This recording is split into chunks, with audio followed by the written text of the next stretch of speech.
ازيكم يا حبايبنا، عاملين ايه؟ يا رب تكونوا بخير وباحسن حال. فيديو النهارده يا حبايبي، انا عندي بطابيه مش في المطبخ بتاعنا. ومعلش يعني على الزيطه اللي هتسمعوها، لان انا مش هدبلج الفيديو، انا هنزله لكم بصوتنا. كلنا متجمعين النهارده عند بيت ابويا، اليوم العلامه بتاعنا في الزيطه. فانا قلت اعمل معاكم الفيديو ده هناك عندهم، فعاملين حفله رز معمر كلنا 3 بيوت، انا واختي وبيت ابويا. فهوريكم الطريقه بتاعتنا. ده اول حاجه هبدا بيها، بس قبل ما ابدا اقول لكم عن المكونات. هقول لكم في الاول ما تنسونيش في الاشتراك، اللي اول مره شاف فيديو لينا يشترك، واللي يشارك جديد يفعل زر الجرس عشان يوصلكم كل جديد. وما تنسونوش باللايك، وما تنسونوش بالتعليق الحلو. هنبدا معاكم في المقادير. طبعا احنا بنعمل بالبركه، كميه كبيره مش قليله. ده سمن بلدي صافي، هو لونه اصفر عشان ده سمن بقري. ده سمن بلدي صافي، احلى حاجه للرز المعمر السمن البلدي. طبعا اللي هيقول له احنا في صيام ولا مش في صيام، احنا بنصور الفيديوهات دياتي قبل الصيام ما يبدا. ماشي، يعني احنا مصورينها قبل الصيام، بس انا بنزل لكم طبعا كل مدى كده فيديو عشان ما اركنش القناه خالص. ماشي. دلوقتي السمن البلدي معانا هننزل بيه في الصينيه، معلش على اللخبط عادي. هنا عم نسخن اللبن معانا، انا كنت حاطاه في الفريزر، جرب يرموا هنا باللبن والرز.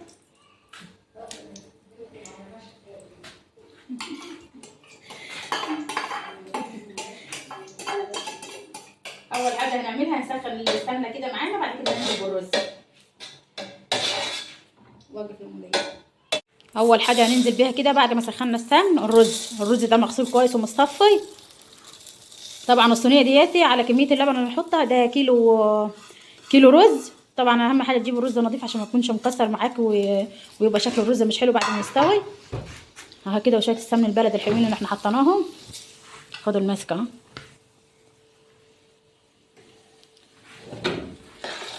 هنقلب في الرز كده يا حبايبي لحد ما يعني لانه يغير شويه معانا، احنا مش هنخليه يصفر، ينشف بس معانا شويه. احلى حاجه في الرز المعمر احنا هنعمله حلو مش حادق، يعني هيبقى بسكر.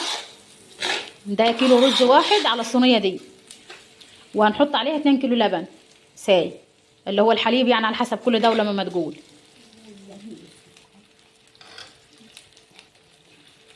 يعني اللي مش حابب نسبه السكر يكون كثيره، يعمل عادي الرز معمر بلبن بس من غير سكر كتير، معلقه واحده بس اللي هي تدي طعم للرز وخلاص.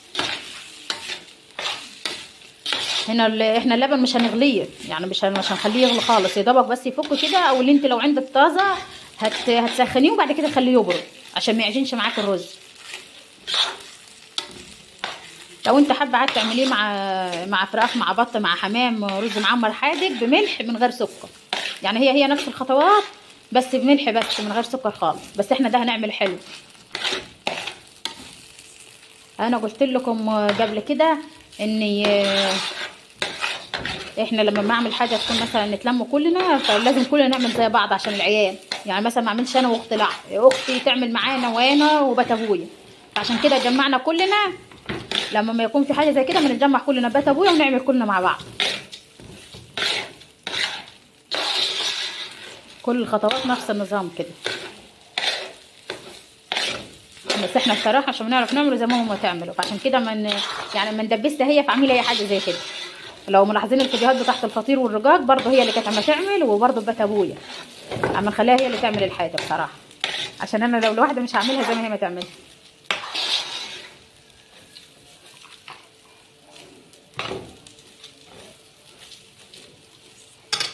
بس كده هتقلبوا فيه بس يبيض شويه مش اكتر.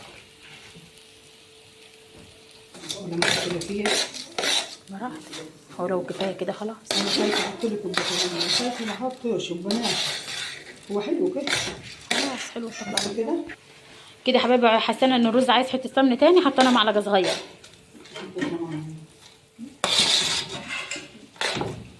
شايفين احنا ما عطيناهش لون، يعني الرز قاعد بلونه زي ما هو، بس يا دوبك ينشف بس عشان لما تحطيه على الفرن يبقى مفلفل معاكي، ما يعجنش ويبقى زي العجينه. اه يا حبايبي، دول 2 كيلو لبن بخيره، شايفين اهو. شايفين وش اللبن اللي فيه؟ طول ما اللبن بخيره كده يديك طعم الرز حكايه. اه يا حبايبي كده، يا دوبك الرز. حطينا كيلو رز على 2 كيلو لبن، وهنحط السكر معاكم على طول. شايفين السمن اللي طلع من على الوش ده؟ وادي السكر. طبعا السكر ده الكميه اللي انت عايزاها، كل واحد وذوقه.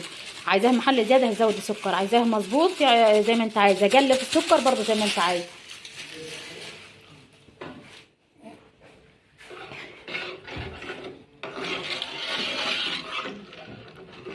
طبعا احنا مش هنسيبه يغلي، يعني مش هنغليه على البوتاجاز خالص، احنا كل طيبنا على الفرن. هندخل الفرن دلوقتي. ندول صينيه معاكم، هوريكم تاني صينيه عادي هتبقى كميه اكبر من دي. يا حبايبي كده هنولع فرن البوتاجاز. لو عندك الفرن الكبيره ماشي، عايزه فرن بوتاجاز برضو عادي يعني الموجود عندك. هنولع الفرن فوق وتحت، شايفين؟ بس اول ما وش اللبن بس يلون كده معانا وش الصينيه هنطفي فوق ونسيبها مع نفسها من تحت بس. هوريها لكم بعد كده نرجع لكم تاني بعد ما تاخد وش. كده دخلناها الفرن معاكم، هنسيبها تغلي وتاخد لون وبعد كده نوريها لكم لما تستوي. دي كده تاني مقدار معانا، تاني صينيه، بس دي طبعا لبيت اكبر مننا يعني. الصينيه اللي اتعملت الاولانيه بكيلو واحد رز و2 كيلو لبن، دي بتاعتنا احنا عشان عيله صغيره على الكتف. دول عادي 2 كيلو رز. اهم حاجه زي ما قلت لكم الرز يكون نظيف، نوعيه نظيفه يعني ما تكونش متكسره معاكم عشان يطلع الرز معاكم كويس. هنغسلها غسله كويسه ونسيبها نص الصفر. احنا حطينا الصينيه الاولانيه على الفرن والثانيه هنعملها على طول برضو اللبن على النار. مش هيغلي فوق بس عشان هو كان في الفريزر، لكن لو عندك طازه يعني خلاص تاخديه طازه على طول تسخنيه بس عشان يتطهر وبعد كده تسيبيه زي ما قلت لك. هنا هنغسل الرز برده كويس، تدعك فيه حلو كده لحد ما ننزل كل الميه البيضاء اللي فيه. هنغسل كيس وبعد كده اوريكم، هرجع لكم تاني لما يغلي. ده تاني كيلو يا حبايبي معاكم، تاني كيلو للصينيه الكبيره. ال 2 كيلو عادي واخدين 4 كيلو لبن، 2 كيلو رز واخدين 4 لبن. لو اللبن عندك مش كفايه هتحطوا نص الكميه لبن ونصها ميه، يعني تكمل بميه عادي. هنغسلها كويس برضه معاكم بعد كده هنرجع نطيب واوريكم.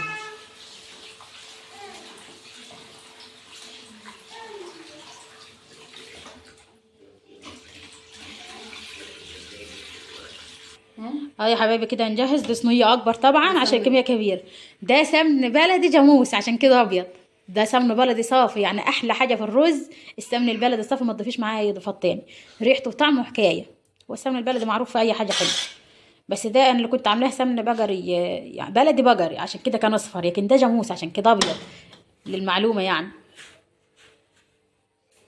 شويه كده على قد الكميه، ولو حسينا برضو ان هم عايزين تاني سمنه هنضيف حته تاني عادي لو الرز احتاج. هتسيح بس السمنه معانا البوتاجاز كان هيفك العين طافيه واحنا متهيألنا ان هي شغاله.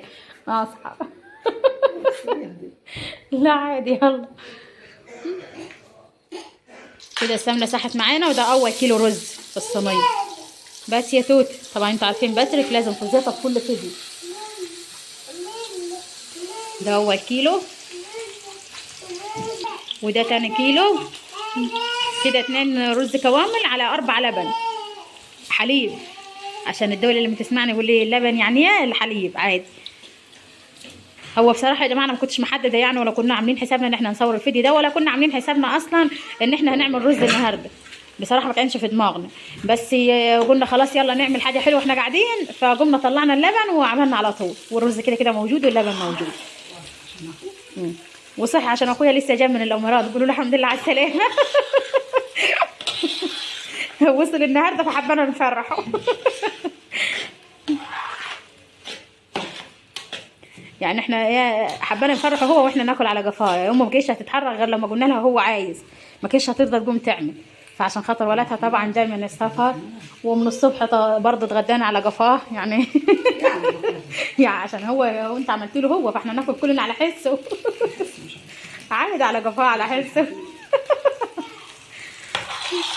وهنحل برضه على حس عشان ما تقوليش يعني على قفاه.